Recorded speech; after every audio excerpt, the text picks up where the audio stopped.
시사평론가 김성수의 오늘.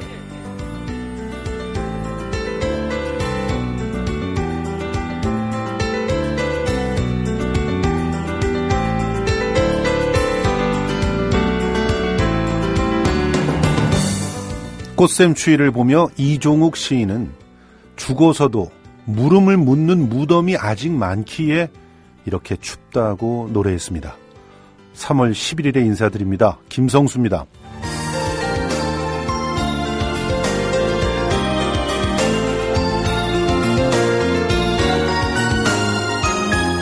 (2011년 3월 11일) 오늘 14시 그러니까 2시 46분이었습니다. 일본 관측사상 최대 리히터 규모 9.0의 지진이 일본 동북지방을 강타했습니다. 1900년 이후 세계에서 네 번째로 강력했다는 이 지진이 물러가자 초대형 쓰나미가 센다이시 등 해변 도시들을 덮쳤고요. 도쿄를 비롯한 수도권 일대까지 건물 붕괴와 대형 화재가 잇따르며 피해가 속출했습니다. 특히 지상으로 밀려든 대규모 쓰나미로 인해서 전원 공급이 중단되면서 후쿠시마 현에 위치한 원전의 가동이 중지됐죠. 그리고 방사능 누출 사고가 발생했습니다. 그리고 지금까지도 후쿠시마는 죽음의 땅입니다. 오만한 인간들의 탐욕이 지구를 조금씩 죽여가고 있는 겁니다. 여전히 원자력 발전소들을 만들고 여전히 핵을 실험하고 여전히 공동체를 파괴하면서 우리는 지금 얼마나 행복한지 모르겠습니다. 오늘 동일본 대지진 5주기를 맞이하면서도 여전히 삶을 근본적으로 바꾸지 못하는 우리들에게 그룹 알람파스스 프로젝트는 어둠 속에 서 있는 우리에게 희망의 사인은 없는 거냐며 질문을 던집니다. 저지른 모든 행위를 정당화하고 있는 우리, 과연 누구일까요? 알람파스스의 프로젝트의 노래 듣고 오겠습니다. 암모니아 에버뉴입니다.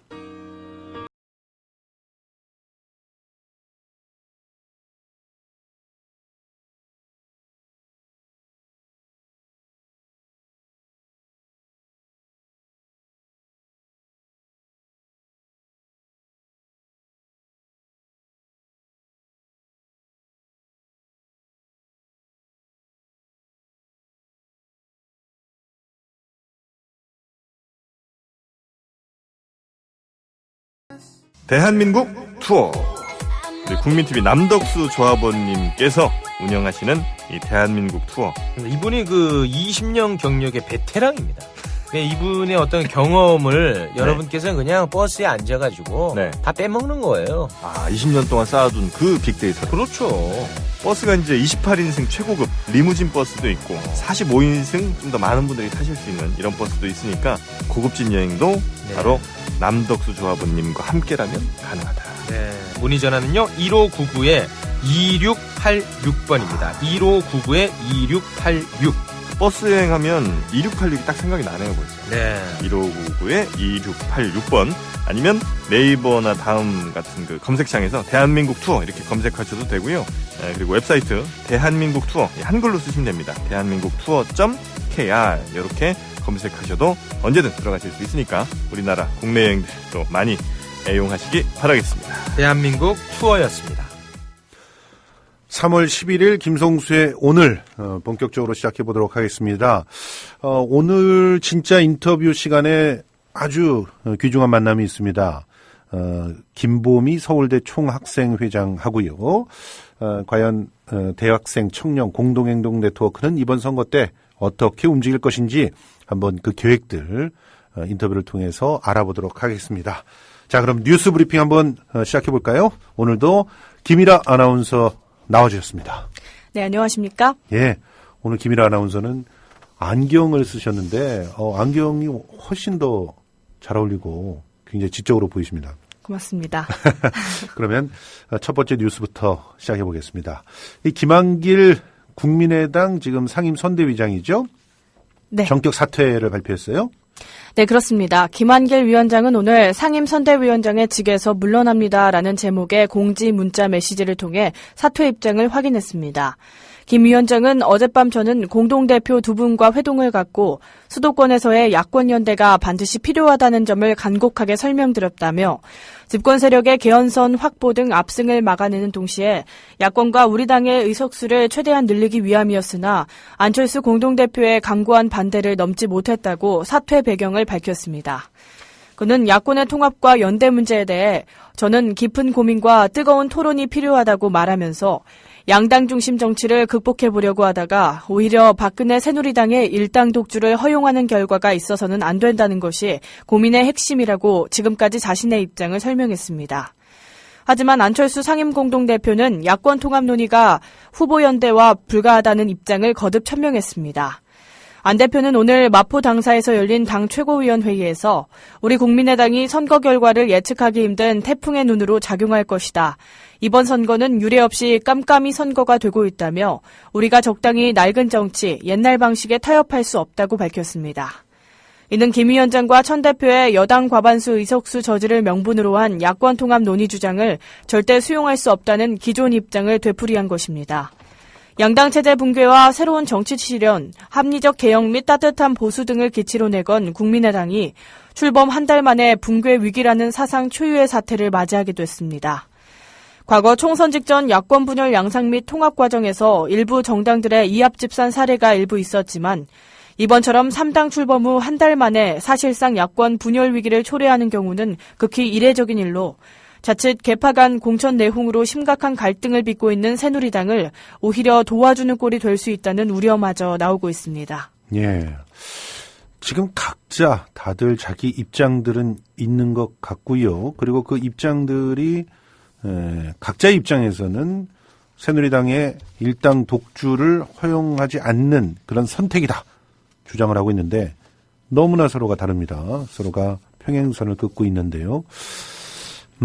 지금 국민의당은 이것만 문제가 아니란 말이에요. 그 공동대표인 천정배 공동대표가 당무를 전면 거부하고 있잖아요. 그러면서 이제 탈당 가능성까지 언급을 했는데 지금 어떤 상황인가요? 국민의당 천정배 공동대표가 안철수 상임공동대표의 야권연대 거부 방침에 반발해 당무를 전면 거부하기로 했습니다. 천 대표는 탈당 가능성도 언급했습니다. 안 대표가 야권연대 불가 방침을 고수할 경우 당이 쪼개지는 상황도 배제할 수 없게 됐습니다. 야권연대를 둘러싼 국민의당 내홍이 최악의 상황으로 치닫고 있습니다. 천 대표 측 핵심 관계자는 어젯밤 천 대표는 안 대표가 야권연대 불가 방침을 바꾸지 않을 경우 1단계로 당무를 전면 거부할 방침이라며 오늘 오전 예정된 최고위원회의에도 불참할 것이라고 말했습니다. 안천 대표와 김한길 공동선거대책위원장은 오늘 밤 긴급 회동을 갖고 격론을 벌였습니다. 이 자리에서 천 대표와 김 위원장은 야권연대 필요성을 거듭 강조하며 안 대표의 독자 생존론을 비판했습니다. 천 대표는 공천 문제를 두고도 안 대표 측 공천관리위원들이 안 후보 측 예비후보들에겐 90점 이상을 주고 천 후보 측 예비후보들에겐 대부분 최저점을 주는 방법으로 사실상 심사 결과를 조작했다며 거세게 항의한 것으로 알려졌습니다. 광주만 해도 안 대표 측 예비후보가 없는 광산을만 고원 후보와 권은희 의원의 경선 지역일 뿐 그 외 지역구에선 경선 대상에도 포함되지 못했다는 것입니다.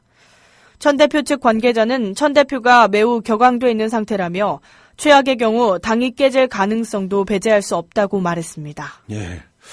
지금 천정배 대표는 또 다른 속셈이 있는 것 같아요. 일단 얘기되는 흐름들을 보면은 크게는 야권 연대 불가 방침에 대한 반발로 보이지만 속내는 공천 문제네요. 지금 천 후보가 추천하고 있는 예비 후보들이 너무 낮은 점수를 받고 사실상 공천에서 배제되는 거 아니냐. 이 부분에 대한 항의가 더 큰 것 같아요. 자, 이렇게 되면은 한지붕 세 가족인 국민의당이 과연 어떻게 될지 정가 산책 시간에 조금 더 자세하게 따져보도록 하겠습니다. 그런데 지금 새누리당은 이 국민의당 못지않게가 뭡니까? 사실은 여기 거의 쪼개지기 일보 직전이잖아요. 지금 이한국 공관위원장이 김무성 대표만 빼고 3차 공천을 그냥 강행해 버렸어요. 지금 비박계의 공천관리위원들이 활동을 안 하고 있는 상황인데도 그냥 공천 강행해 버렸어요. 네, 그렇습니다. 새누리당 이한구 공천관리위원장은 오늘 김무성 대표에 대한 경선 여부를 포함하지 않고 3차 공천 발표를 강행했습니다. 황진아 사무총장과 홍문표 제1사무부 총장이 김 대표의 부산 영도 중구 지역구에 대한 경선 발표를 포함시킬 것을 요구하며 회의에 불참했지만 이 위원장은 묵살하고 발표했습니다. 이 위원장의 발표 내용에는 현역 지역구 의원 8명의 단수 추천이 포함됐습니다. 이학재 인천 서갑, 정미경 경기 수원무, 홍철호 경기 김포을, 이장우 대전 동구, 김명현 경기 안산 단원갑, 함진규 경기 시흥갑, 이명수 충남 아산갑, 이정현 전남 순천 의원 등입니다. 공천 배제 현역 의원은 2차에 이어 이번에도 없었습니다. 이날 35곳의 경선 지역이 발표됨에 따라 경선이 실시되는 지역구는 모두 89개 지역구로 늘어났습니다. 특히 새누리당이 텃밭인 경북 지역에서 선거구 획정에 따라 지역구가 합쳐져 현역끼리 경선을 벌이게 된 점이 눈에 띕니다. 영주 문경 예천에서 이한성 장윤석 의원이 경쟁합니다. 상주 군위 의성 청송에서는 김재원 김종태 의원이 맞대결을 펼칩니다. 예. 지금 뭐 살아남은 의원들 보니까 뭐 이장우, 이정현, 뭐 친박 의원들 단수 추천되면서 살아남았네요. 순천이야 그렇다 쳐도 뭐 대전 동구까지 단수 추천을 이렇게 한 걸 보면 보이지 않는 손의 흐름들이 좀 보이는 것 같기도 합니다. 자, 이런 상태에서 더민주가 또 그 공천을 발표를 했어요. 193곳이 심사 완료됐다고 하고 지금 쭉 253개 지역구 중에서 193곳에 대한 공천심사 마무리하고 지금 쭉 발표를 했는데 결과가 어떻습니까? 더불어민주당은 오늘 3선의 전병헌, 오영식 의원 등 현역 의원 2명을 공천에서 배제했습니다. 더민주 공천관리위원회는 오늘 현역 의원 단수지역 28곳, 현역 경선지역 11곳, 원외 단수지역 56곳, 원외 경선지역 12곳 등 모두 107곳에 대한 공천심사 결과를 발표했습니다.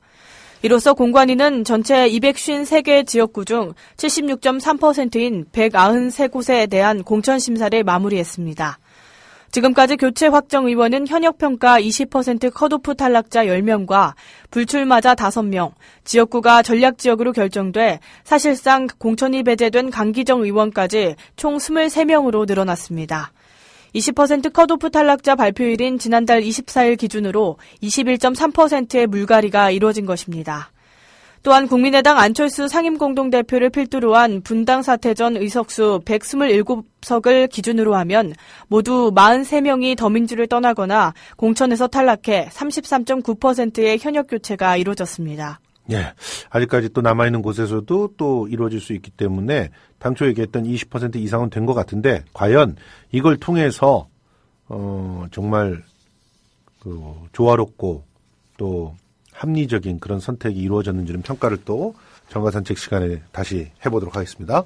그런데 말이에요. 광진갑이 빠졌거든요. 지금 발표한 것 중에서. 그런데 광진갑이라고 하면은 김한길 의원의 지역구란 말입니다. 그러면 이걸 왜 빼놨고 그러니까 공천의 단수 공천도 또 경선 지역으로도 발표하지 않은 이유가 뭘까요? 네, 107곳의 공천 및 경선 지역 분류를 마무리한 더불어민주당이 김한길 국민의당 의원에게 문을 다시 한번 열었습니다.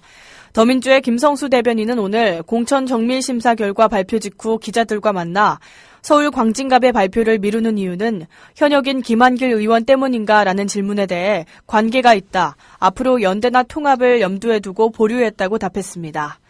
김 의원은 국민의당에서 야권 통합을 해야 한다고 주장하며 안철수 공동대표와 대립하고 있습니다. 오늘 오전에는 당 선대위원장직도 사퇴했습니다. 이런 와중에 더민주가 김 의원의 지역구를 계속 비워놓고 있는 셈입니다.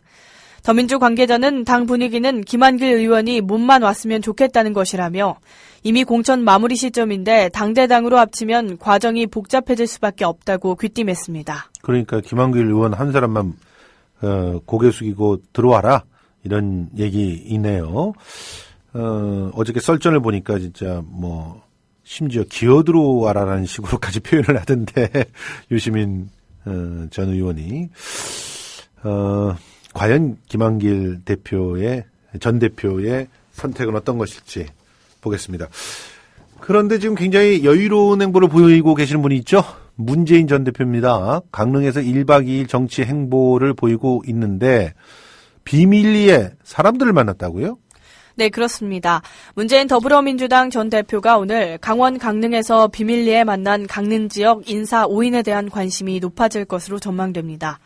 문 전 대표는 오늘 시마크 호텔 레스토랑에서 강릉 지역 인사 5인과 조찬 간담회를 갖고 1박 2일간의 강릉 일정을 마무리했습니다.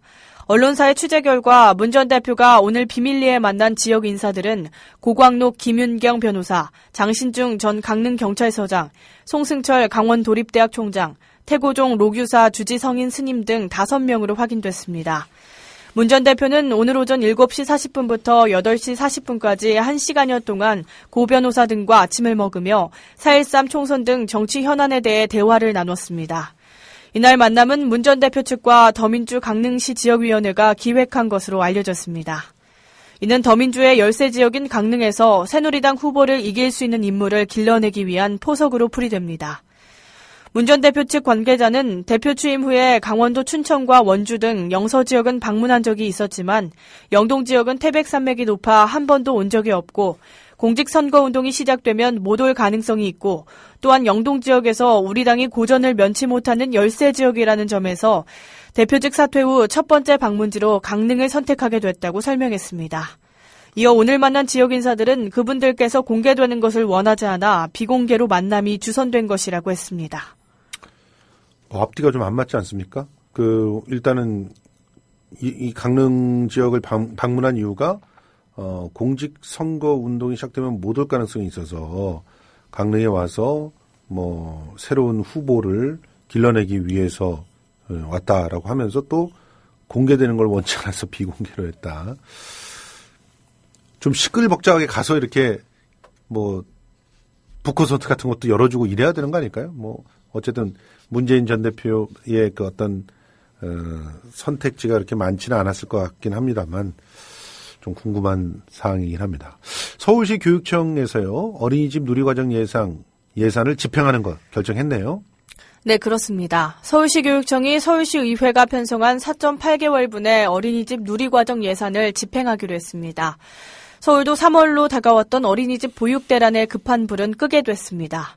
서울시 교육청은 오늘 서울시 의회가 편성한 어린이집 누리과정 예산 4.8개월분을 집행할 계획이라고 어제 시의회에 통보했다고 밝혔습니다. 이에 따라 오는 25일 3개월분의 어린이집 보육료를 서울시에 지급할 예정입니다. 서울시 의회는 지난달 5일 유치원과 어린이집 누리과정 예산을 각각 4.8개월씩 편성한 추가 경정 예산안을 의결했습니다.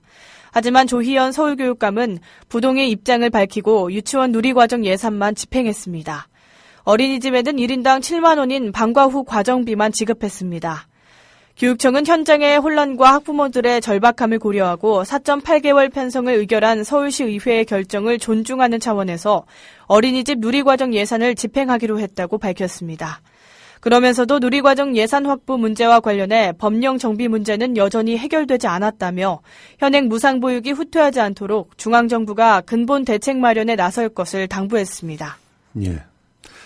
아무리 얘기한다 그래도 중앙정부가 잘 듣질 않으니까 참 답답합니다만 자기가 공약을 해놓고 지키지 않는 거 좀 지겹습니다. 좀 빨리 대책 좀 마련해 줬으면 좋겠습니다. 저는 지금 우리 아들이 이 보육대란 중심에 놓여 있는 그런 상황이라서 더더욱 아주 절박합니다. 이래서 사람은 아이를 길러봐야 된다고 생각을 합니다. 자, 구글하고 지금 우리 바둑계하고 알력이 좀 있어요. 그렇죠? 지금 이세돌 그 구단이 2연패를 그것도 다 불개패로. 참 이런 결과가 나올 줄 정말 꿈에도 몰랐는데 이렇게 당하고 나다 보니까 이거 뭔가 불공정한 대국이 아니냐 이런 얘기들을 하고 있는 거거든요. 어떤 면에서 불공정하다는 것이죠? 네, 프로기사 구단인 양재호 사무총장은 이세돌 구단과 알파고의 대결에서 심각한 공정성 문제가 있다고 보고 있습니다. 그는 오늘 알파고는 정체를 철저히 숨기고 있지만 이미 공개된 이세돌 구단의 모든 기보를 확보하고 있다며 이세돌 구단은 자신을 처음부터 끝까지 다 아는 상대와 싸워야 한다. 이는 페어플레이가 아니다라고 말했습니다. 이세돌 구단은 지난 9일과 10일 알파고와 2차례 대국해 모두 불개패했습니다. 아직 3판이 더 남았지만 바둑 최강자가 인공지능과 처음 대결에 2연패한 것은 충격적인 결과입니다. 알파고를 개발한 구글 딥마인드의 데미스 허사비스 최고 경영자는 신화통신과 한 인터뷰에서 알파고의 상대로 이세돌 구단을 선택한 이유로 세계 최정상에서 10년 이상 자리를 지킨 이세돌과 붙고 싶었다고 밝혔습니다. 이세돌 구단은 10년 이상 전 세계를 무대로 활약했기 때문에 최근 부상한 젊은 기사보다 더 많은 기보가 공개돼 있습니다. 반면 알파고는 3천만 건의 기보를 공부하고 스스로 한 달에 100만 번의 대국을 소화했습니다. 외부에 자신의 실력을 공개할 일이 없었습니다. 한국기원은 이번 대국에 앞서 알파고에 관한 정보를 더 알아야겠다고 판단했습니다. 그래서 이하진 국제바둑연맹 사무국장을 통해 딥마인드의 알파고 관련 정보를 요청하기도 했습니다. 알파고의 연습 기보를 제공해달라고 요청하면서 알파고가 다른 한국 프로기사와 연습 대국을 해보자고도 제안했습니다. 구글 딥마인드 담당자는 구두로 안 된다는 뜻만 전달했습니다. 예. 뭐 사실 이거 말고 또 불공정한 게임이라고 하는 것을 여러 사람들이 지적을 한 바가 있습니다. 실제로 지금 이세돌 구단은 옆에 감독도 없잖아요. 바둑은 감독이 없잖아요. 그런데 알파고는 인터넷으로 다 신경망처럼 연결돼서 그 바둑을 두고 있는 거 아닙니까? 엄밀하게 말하면 엄청난 데이터들이 결과적으로 훈수를 두고 있는 거 아닙니까? 이게 뭐 정확한 표현인지 모르겠지만 인공지능 1대 인간 1의 대결은 아닌 것 같다. 좀 불공정한 것 같긴 합니다만 어쨌든 계속 인간이 지고 있으니까 답답해서 이런 얘기가 나오는 거겠죠. 아무튼 이로써 인공지능의 시대는 확실하게 열린 것 같은데요. 이제부터 우리가 뭘 준비해야 될지를 더 얘기를 했으면 좋겠습니다. 이렇게 좀 찌질하게 그 룰 갖고 얘기하지 말고 이제 준비를 해야 되겠죠. 미래를.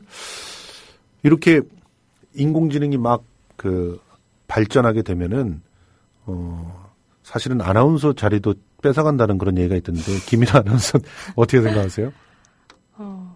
아나운서 자리는 뺏지 않았으면 좋겠습니다. 그건 우리 희망사항인데, 네. 이렇게 아름다운 아나운서와 같이 일하는 게 좋지, 옆에 컴퓨터 끼고 하고 싶지는 않거든요. 그런데, 네. 수많은 그런 그 데이터들을 머릿속에 넣어놓고 있는 상태에서 얼마든지 합성해가지고 목소리를 갖다가 이쁘게 뽑아낼 수 있기 때문에 그런 읽어주는 그런 형태의 아나운서들은 이제 대체하게 될 거라는 얘기를 하는데 참 암울한 세상이 오는 것 같은데요. 그런데 뭐 그렇다고 해서 좌절하면 안 될 것 같습니다. 우리는 또 우리가 인간만이 해야 될 일들이 남아 있겠죠. 문제는 이 경제 체제는 아마 크게 손을 좀 봐야 될 것 같습니다. 아무튼 오늘 고생 많이 하셨습니다. 지금까지 김일아 아나운서였습니다. 고맙습니다. 국민 라디오 지지하는 4가지 방법 아시나요? 다운로드하기, 별점 주기, 댓글 달기, 구독하기. 국민 라디오를 보다 많은 이들에게 전할 수 있는 가장 손쉬운 방법. 다운로드하기, 별점 주기, 댓글 달기, 구독하기. 잊지 마세요. 다운로드하기, 별점 주기, 댓글 달기, 구독하기.